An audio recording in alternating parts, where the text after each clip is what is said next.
श्री कृष्ण ने हस्तिनापुर से लौटकर पांडवों को वहां हुई चर्चा का पूरा हाल सुनाया। सभी ने अच्छी तरह समझ लिया कि अब शांति की आशा नहीं रही, युद्ध होना अनिवार्य हो गया है। पांडवों ने युद्ध की तैयारियां प्रारंभ कर दी। उन्होंने अपनी विशाल सेना को राजा द्रुपद के पुत्र धृष्टद्युम्न के नेतृत्व में 7 दलों में बांट दिया। दूसरी ओर कौरवों की सेना के नायक भीष्म पितामह बनाए गए, परंतु उन्होंने एक शर्त लगा दी कि वे पांडु पुत्रों का वध नहीं करेंगे। दुर्योधन भीष्म पितामह की इस बात से बहुत विचलित था। वो कर्ण को अपनी सेना का नायक बनाना चाहता था, परंतु कर्ण और भीष्म पितामह में पारंपरिक मनमुटाव था। भीष्म पितामह समझते थे कि दुर्योधन को पांडवों के प्रति भड़काने वाला कर्ण ही है, इसलिए वे उसे जली कटी सुना दिया करते थे।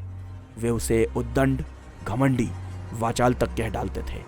इसी वजह से कर्ण ने उस समय तक युद्ध से अपने आप को अलग कर लिया था, जब तक भीष्म पितामह सेना का संचालन करेंगे।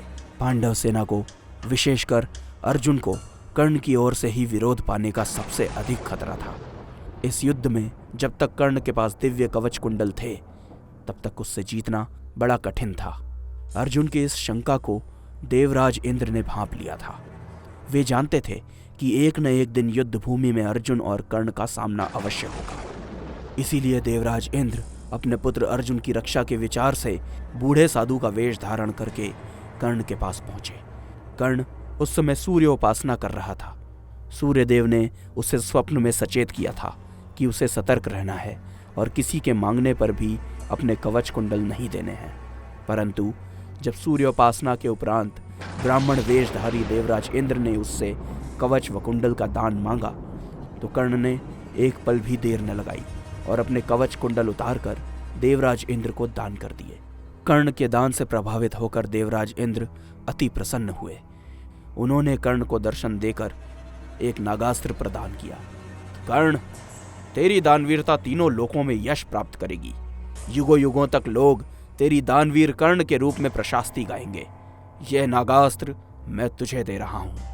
इसका वार कभी खाली नहीं जाता।